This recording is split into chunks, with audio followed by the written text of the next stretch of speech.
सिद्धिदात्री, ओम जय सिद्धिदात्री। सर्व सुखों की जननी, सर्व सुखों की जननी, रिद्धि सिद्धिदात्री, ओम जय सिद्धिदात्री। जय सिद्धिदात्री, ओम जय सिद्धिदात्री। सर्व सुखों की जननी, सर्व सुखों की जननी, रिद्धि सिद्धिदात्री, ओम जय सिद्धिदात्री। अणिमा गरिमा लघिमा सिद्धि तिहारे मैया हाथ, सिद्धि तिहारे हाथ। तू अविचल महामाई, तू अविचल महामाई, त्रिलोकी की नाथ। ओम जय सिद्धिदात्री। शुंभ निशुंभ बिडारे जग है प्रसिद्ध गाथा, जग है प्रसिद्ध गाथा। सहस्त्र भुजा तनु धर के, सहस्त्र भुजा तनु धर के, चक्र लियो हाथा। ओम जय सिद्धिदात्री। तेरी दया बिन रिद्धि सिद्धि न हो पाती, सिद्धि न हो पाती। सुख समृद्धि देती, सुख समृद्धि देती, तेरी दया दाती। ओम जय सिद्धिदात्री। दुख दारिद्र विनाशनी, दोष सभी हरना, मेरे दोष सभी हरना। दुर्गुणों को संघार के, दुर्गुणों को संहार के, पावन माँ करना। ओम जय सिद्धिदात्री।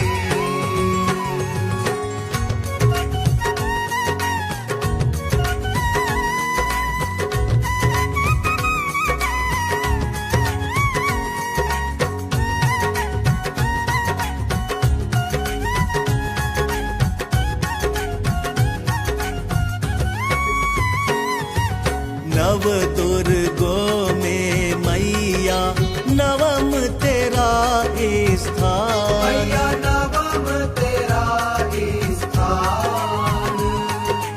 नौवे नवरात्रे को, नौवे नवरात्रे को, करे तेरा सब ध्यान। ओम जय सिद्धिदात्री। तुम ही जग की माता, तुम ही हो भरता, मैया तुम ही हो भरता। भक्तन की दुख हरता, भक्तन की दुख हरता, सुख संपत्ति करता। ओम जय सिद्धिदात्री। अगर कपूर की ज्योति आरती हम गाएं, मैया आरती हम गाएं। छोड़ के तेरा द्वारा, छोड़ के तेरा द्वारा, और कहाँ जाएं। ओम जय सिद्धिदात्री। सिद्धिदात्री है माता, सब दुर्गुण हरना, मेरे सब अपना जान के मैया अपना जान के मैया हम पे कृपा करना। ओम जय सिद्धिदात्री जय सिद्धिदात्री, ओम जय सिद्धिदात्री, सर्व सुखों की जननी, सर्व सुखों की जननी, रिद्धि सिद्धि दात्री। ओम जय सिद्धिदात्री। जय सिद्धिदात्री ओम जय सिद्धिदात्री सर्व सुखों की जननी सर्व सुखों की जननी रिद्धि सिद्धिदात्री ओम जय सिद्धिदात्री।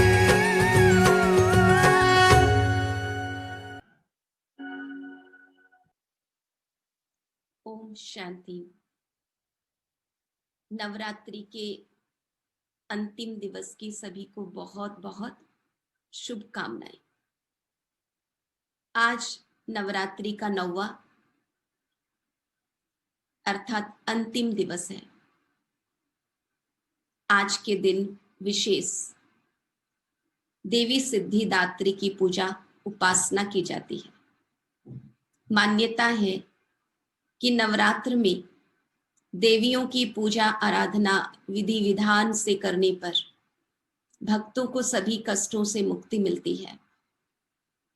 भक्त और साधकों की लौकिक और पारलौकिक सभी मनोकामनाएं पूर्ण हो जाती है।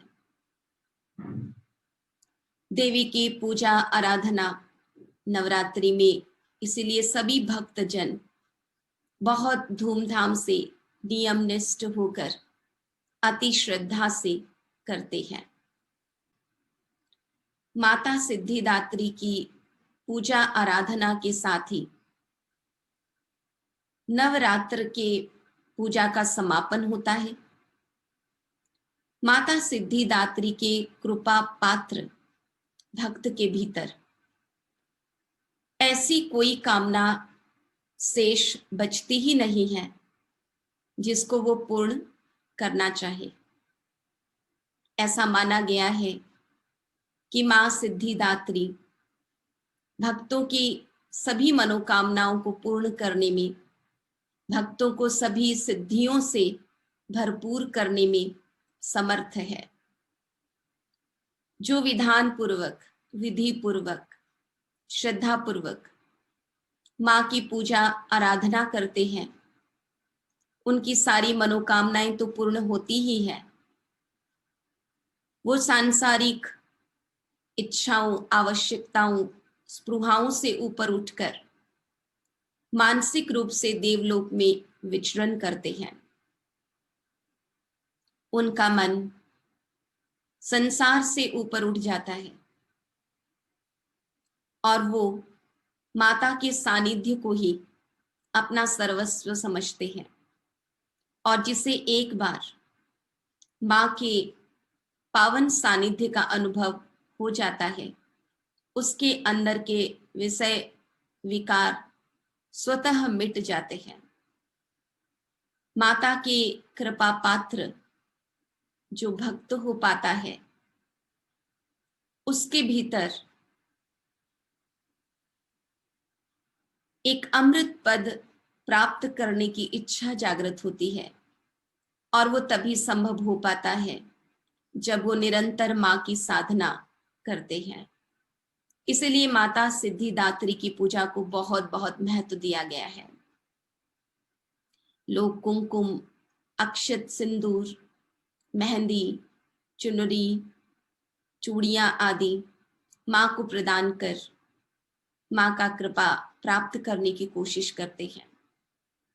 कई 9 फल, 9 तरह के फूल अर्पण करते हैं। मां के लिए प्रसाद में पंचामृत, पंचमेवा, नैवेद्य, सफेद तिल आदि बहुत सी बातें भक्त अर्पण करते हैं, नारियल भी चढ़ाते हैं। भाव यही होता है कि माँ की कृपा हो जाए और जीवन के सकल मनोरथ सिद्ध हो जाए। ऐसा माना गया है कि माँ का स्मरण, ध्यान, पूजन करने वाले को संसार असार बोध होता है और उससे अणिमा, महिमा, गरिमा, लघिमा, प्राप्ति, प्राकाम्य, ईशित्व और वशित्व जैसी सारी सिद्धियां प्राप्त हो जाती हैं। मां सिद्धिदात्री की उपासना से भक्तों के रोग, शोक, भय सब दूर हो जाते हैं। ऐसा कहा गया है कि भगवान शिव ने भी माता सिद्धिदात्री की पूजा की और उनसे कई सिद्धियां प्राप्त की। उनको अपना आधा शरीर नारी का प्राप्त हुआ, जिसके कारण भगवान शिव को अर्ध नारीश्वर भी कहा गया है। मां सिद्धिदात्री जीवन में होने वाली अनहोनी से भी रक्षा करती है, इसलिए उन्हें मोक्षदायिनी भी कहा गया है। बल बुद्धि बढ़ाती है मां सिद्धिदात्री। नवरात्रि को सेहत नवरात्रि के रूप में भी माना जाता है। नारायणी शतावरी को बल, बुद्धि और विवेक की वृद्धि के लिए उत्तम औषधि माना गया है। केवल मानव ही नहीं बल्कि यक्ष, सिद्ध, असुर सभी मां सिद्धिदात्री की आराधना करते हैं, ऐसा बताया गया है। मां का रूप बहुत ही निराला और आभा मंडल युक्त बताया है। मां सिद्धि यात्री को कमल आसन पर विराजित दिखाया जाता है और उनकी सवारी शेर की सवारी दिखाते हैं। माता के दाहिने ऊपर वाले हाथ में चक्र, नीचे के हाथ में गदा, बाएं ऊपर हाथ में शंख और नीचे के हाथ में कमल दिखाया गया है। वास्तव में देवियों के हाथ में ये अस्त्र शस्त्र, गदा, चक्र किसको सूचित करते हैं? माना गया है देवी देवताएं संपूर्ण अहिंसक होते हैं। उनकी महिमा में हम गाते हैं सर्वगुण संपन्न, 16 कला संपूर्ण, संपूर्ण निर्विकारी, मर्यादा पुरुषोत्तम, अहिंसा परमो धर्म। तो देवी देवता जिनके लिए अहिंसा परमो धर्म का गायन है, उनके हाथ में गदा, चक्र आदि दिखाने का भाव क्या है? बताया गया है जब कभी भी ऐसे कोई असुर प्रकट हुए जिनसे सारी दुनिया भयभीत और त्रस्त होती है, तो फिर देवी माँ चक्र का प्रयोग करती है या अपनी गदा का प्रयोग करती है, अपनी त्रिशूल का प्रयोग करती है उस असुर का संहार करने के लिए। वास्तव में कौन है असुर? किसके संहार करने की आज आवश्यकता है? परमपिता परमात्मा इन सभी बातों का आध्यात्मिक रहस्य हमें समझाते हैं। हमारे अंदर के विकार, काम, क्रोध, लोभ, मोह, अहंकार, ईर्ष्या, द्वेष, बदले की भावना आदि ही वास्तव में वो आसुरी प्रवृत्तियां हैं जो हमें स्वयं को भी परेशान करती और इन प्रवृत्तियों के कारण हमसे दूसरे भी परेशान होते। आज मन की शांति के लिए, जीवन को सुखमय बनाने के लिए इन असुरों का नाश करना अति आवश्यक हो गया है। और इन असुरों का नाश करना इतना सहज नहीं है। इनका संहार करने के लिए हमें ज्ञान रूपी अस्त्र शस्त्र को धारण करने की आवश्यकता है। देवियों को सदैव शिव शक्ति कहा गया है। वास्तव में जब निराकार परम पिता परमात्मा के द्वारा दिया हुआ आध्यात्मिक ज्ञान हम प्राप्त करते हैं, ज्ञान ही वो अस्त्र शस्त्र का काम करती है, ज्ञान ही वो तलवार का काम करती है, वो धनुष वाण का काम करती है, तीर का काम करती है, गदा का काम करती है, जिससे हम अपने अंदर बैठे असुरों का दमन कर सकते हैं, अपने अंदर बैठे असुरों का नाश कर सकते हैं। और जब तक हमने अपने अंदर असुरों का नाश नहीं किया, तब तक हमारे अंदर छिपे हुए सद्गुणों का विकास नहीं हो सकता है। इसलिए देवियों को अष्टभुजाधारी, सहस्र भुजाधारी दिखाते हैं। वास्तव में सहस्र भुजाओं में सहस्र अलंकार, तरह तरह के अस्त्र शस्त्र दिखाते हैं। चाहे कोई भी अस्त्र शस्त्र हो, कहीं ना कहीं वो हमारे अंदर ज्ञान के चिंतन मंथन से अपने अंदर के नकारात्मकता को खत्म करने का ही प्रतीक है। मां की शेर पर सवारी निर्भयता का प्रतीक है। जब हम परमात्मा का ध्यान करते हैं, परमात्मा की शक्तियां हमारे अंदर भरते हैं, तो हमारे अंदर वो निर्भयता की शक्ति आ जाती है। मां को कमल आसन पर विराजित दिखाते हैं। मां के एक हाथ में कमल पुष्प भी बताया गया है। वास्तव में कमल एक बहुत ही सुंदर फूल है। उसका महत्व ये है कि कमल कीचड़ में खिलने पर भी कीचड़ कमल को स्पर्श नहीं करता है। परमात्मा हमें कहते हैं, कमल निर्लिप्त पवित्र जीवन का सूचक है। यानी संसार में रहते हुए भी सांसारिक विषय विकारों से हम निर्लिप्त रहे, एक पवित्र जीवन जिए, इसी का प्रतीक कमल है। मां के हाथ में शंख दिखाते हैं। हम सभी जानते हैं शंख का प्रयोग शुभ कार्य में किया जाता है और शंख से सतत मधुर ध्वनि ही निकलती है।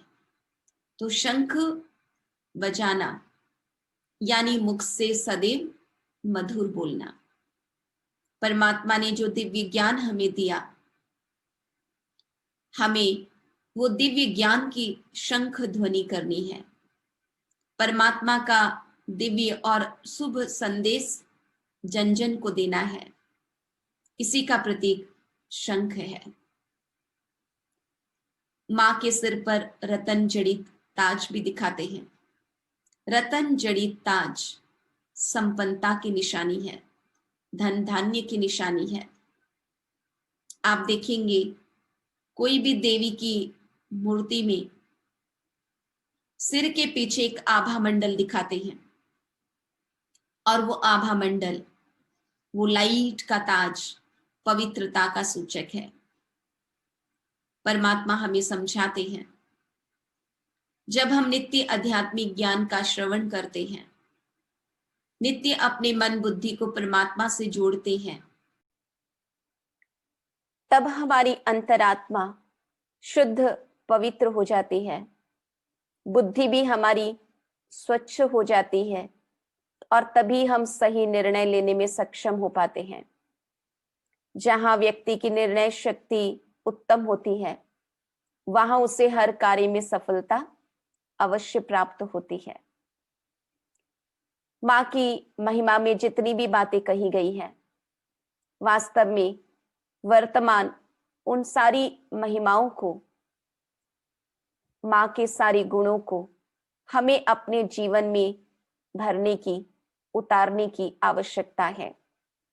और उसी के लिए परमात्मा वर्तमान समय अपनी शक्तियां हम सभी को प्रदान कर रहे हैं। देवियों की अष्टभुजा वास्तव में अष्ट शक्तियों की प्रतीक है। जब हम नित्य परमात्मा का ध्यान करते हैं, तब हमें सहन शक्ति, समाने की शक्ति, परखने की शक्ति, निर्णय करने की शक्ति, सामना करने की शक्ति, सहयोग शक्ति, विस्तार को संकीर्ण करने की शक्ति और समेटने की शक्ति, ये 8 शक्तियां प्राप्त हो जाती है, जो आज की तारीख हर मानव को अपने रोजमर्रा के जीवन में आवश्यक है। और जब हम इन शक्तियों से संपन्न हो जाते हैं, हम परमात्मा के साथ अपने आप को कंबाइंड शिव शक्ति समझते हैं, तो कोई भी बात हमारे सामने आती है, परेशानी आती है, विघ्न आता है, तो हम डटकर उसका सामना करते हुए उसको सहजता से पार कर सकते हैं। सिद्धि अर्थात अलौकिक शक्ति, दात्री यानी देने वाली। परमात्मा से जो अलौकिक शक्ति अपने में धारण करते हैं, वो वही अलौकिक शक्ति औरों को देने की क्षमता भी रखते हैं। इसलिए समय प्रमाण, जबकि बाहर की हालातें बहुत खराब होती जा रही हैं, हमें परमात्मा से अपने ध्यान लगाकर, परमात्मा की शक्तियों को अपने में भरकर दुनिया के निर्बल आत्माओं को बल देने की जरूरत है, बेसहारे को सहारा देने की जरूरत है, अशांत को शांति देने की जरूरत है और दुखी को सुख देने की जरूरत है। ऐसा कहा गया है, जब ब्रह्मांड पूरी तरह से अंधेरे से भरा हुआ एक महान शून्य था, चारों तरफ अंधेरा, कहीं पर भी किसी भी प्रकार का संकेत नहीं था, तब एक ऊर्जा प्रकट हुआ और धीरे धीरे वो ऊर्जा एक रूप धारण करने लगा और वो रूप देवी का ही रूप था, मां सिद्धिदात्री का ही रूप था। ऐसा कहा जाता है कि मां ने तब त्रिदेव को प्रकट किया, ब्रह्मा जी को सृष्टि के रचना का कार्य, विष्णु जी को सृष्टि की पालना का कार्य और महेश्वर को सृष्टि के संहार का कार्य सौंपा। ये भी बताया गया है कि उन्होंने ब्रह्मा जी को सरस्वती दिया, विष्णु जी को मां लक्ष्मी दिया और शंकर जी को मां पार्वती दिया। ये भी कहा गया है कि इन तीनों देवताओं को जो शक्ति दी, वो शक्ति उन्हें जो साथ में देवी दी गई, उनके साथ ही उन देवी के पास ही वो शक्तियां विद्यमान थी।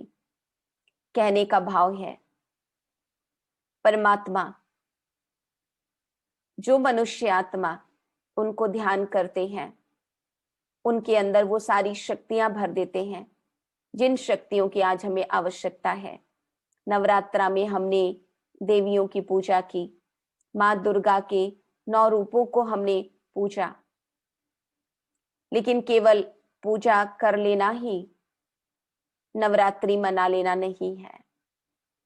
मन बुद्धि को परमात्मा से जोड़कर अपने आप को शक्तिशाली बनाना, अपने आप को शक्ति संपन्न बनाना, दिव्य गुणों के आभूषणों से अपने आप को सुसज्जित करना और मां की तरह स्वदर्शन चक्रधारी बनना है। स्वदर्शन, कई बार इसे सुदर्शन लोगों ने कहा है, परमात्मा ने हमें समझाया वास्तव में यह है स्वदर्शन चक्र, यानी हम अपने आप को देखें, अपने उस देव स्वरूप को देखें कि मेरा देव स्वरूप कैसा है और मैं वर्तमान समय मेरा वास्तविक रूप क्या है, ताकि हम अपने आप को अपने उस असली देवी स्वरूप की ओर ले जा सके। हम अपने अंदर झांक कर देख सके हमारे में क्या कमियां हैं, क्या अवगुण हैं, ताकि हम उनको अपने अंदर से बाहर निकाल सके। तो जो व्यक्ति स्वदर्शन करता है, अपने अंदर की कमियों को ढूंढकर निकालने का प्रयास करता है, उसके व्यक्तित्व में निखार आता ही चला जाता है, उसकी स्व उन्नति होती जाती है। हमें आज गदा, तलवार, त्रिशूल, धनुष, बाण आदि जो ज्ञान के ही सूचक है, ज्ञान के चिंतन मंथन द्वारा हमारे तलवार में वो जौहर भर जाता है। परमात्मा की याद से ज्ञान रूपी तलवार में वो जौहर भर जाता है, जिससे किसी भी प्रकार की नकारात्मकता का हम नाश कर सकते हैं। हमारे मुख को हमें शंख बनाने की आवश्यकता है। हमारे मुख से जब भी जिस किसी के लिए भी निकले, शुभ वचन निकले, सत्य वचन निकले, मधुर वचन निकले। परमात्मा की शिक्षाएं हैं कि घर गृहस्थ में रहते हुए हमें घर घर को मंदिर बनाना है। हर नर को नारायण और हर नारी को मां लक्ष्मी की तरह गुणवान, चरित्रवान और शक्ति संपन्न बनना है। यानी संसार में रहते हुए भी संसार की नकारात्मकताओं से हमें अपने आप को ऊपर रखना है, कमल पुष्प के समान। तो परमात्मा ने हमें ये जो भी आध्यात्मिक रहस्य बताया, उस रहस्य को समझते हुए हम सही अर्थ में यदि नवरात्रि को मनाते हैं तो हमारे जीवन में सुख शांति आ जाती है। सचमुच रोग, शोक, दुख, कष्टों से हमें मुक्ति प्राप्त होती है। ओम शांति।